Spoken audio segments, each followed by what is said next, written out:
Let's call this a win-win situation. What's it going to take for the three ACC teams to win and beat their SEC rivalries? Let's start with Florida State at Florida. The Noles can take another step toward the national title. Florida, it's in a tailspin. Last week, the Gators lost to Georgia Southern.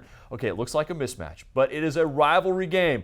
What are the three keys for Jimbo Fisher's team to win? Well, let's first talk about the key matchup. And the number one key matchup to this game is Florida State's defense versus Skyler Morningwig, a new quarterback. And Florida State defense, they love to get after the quarterback, and it won't be any different this week. And then let's also look at the key player of the game, Kelvin Benjamin, 6'4". And also he can run and he can catch the ball. And I see Kelvin Benjamin going down, making some big plays all game for the Noles. And let's look at it this way. Florida doesn't have a guy on their team that's 6 foot. Even the safety is 5'9". And let's not forget about the wild card, Jimbo Fisher, a guy that has also allowed this team to buy into what he's been talking about. They're going to put in the blinders. They're not going to play down to their competition. And you better believe they're going to play their best game.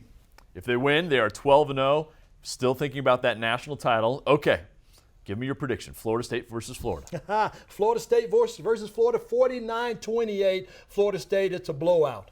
Now, Florida Gator fans might be saying, hey, we'll at least take 28 points. We probably haven't scored that much in weeks combined. Yeah, take it. All right. Now, of course, Jimbo Fisher, Will Muschamp, our former Nick Saban assistants, very good friends.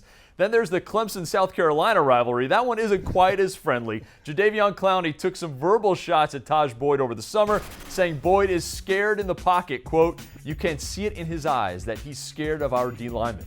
So what are the keys to a Clemson win?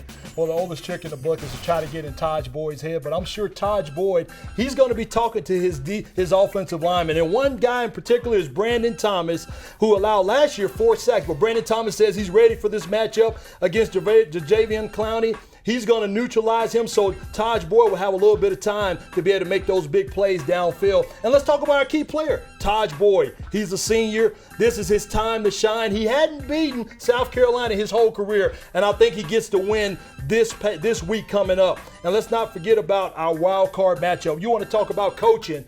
You look at Dabo Swinney, you look at Steve Spurrier, my former coach, and we know he's not shy in saying a few things there, which you have a few coaches from my old ball coach. Yeah, I mean, we talk about Clowney, what he said about Taj Boyd, but Spurrier is a trash talk Hall of Famer. There's no doubt. I remember back in the day, a couple of years ago, to the delight of Gamecocks fans everywhere, the HBC said, quote, we aren't LSU and we aren't Alabama, but we sure ain't Clemson. Spurrier has a way of words. Renaldo, predict who gets in the best verbal jab and who wins. Well, the person that has the last say is Clemson. They're going to get this win. It's going to be 34-31. It's going to be a close one, but they're going to edge South Carolina off in their home stadium, even though that's senior day for them too. It sure is. Now, if you thought that rivalry gets a little chippy sometimes, let's talk about the game that's known as clean old-fashioned hate. Georgia and Georgia Tech. The big news, of course, Georgia's all-time leading passer, senior Aaron Murray, is hurt. Renaldo, what are the keys to a Georgia Tech win? Well, the first matchup is the Georgia Tech's rushing offense against that Georgia defense. And it starts up front, and we know that Georgia is ranked 30th in the run, so this is a great opportunity for this offense, who's ranked in the top 4 in the country, getting 316 yards a game. David Sims and Robert Godhigh, it won't be any different this week as they control the ground game. And then let's look at the key player of this game is Jeremiah Atauchi. I love talking about defensive players, one of the best pass rushers in the country, and he gets Hudson Mason, a new guy who steps in for Murray, and he's going to be after him, harassing him all week. And let's look at our wild card.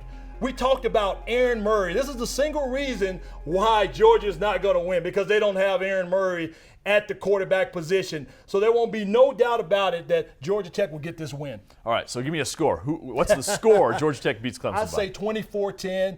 It's going to be a convincing win because Georgia Tech is going to control the ground game because they're going to keep running the ball there. All right, so if you were keeping track, Renaldo thinks the ACC goes 3-0 in those rivalry games with the SEC. Fans, do you agree? Will Florida State, Clemson, and Georgia Tech all win their in-state rivalry games? Tweet us what you think at the ACC. DN.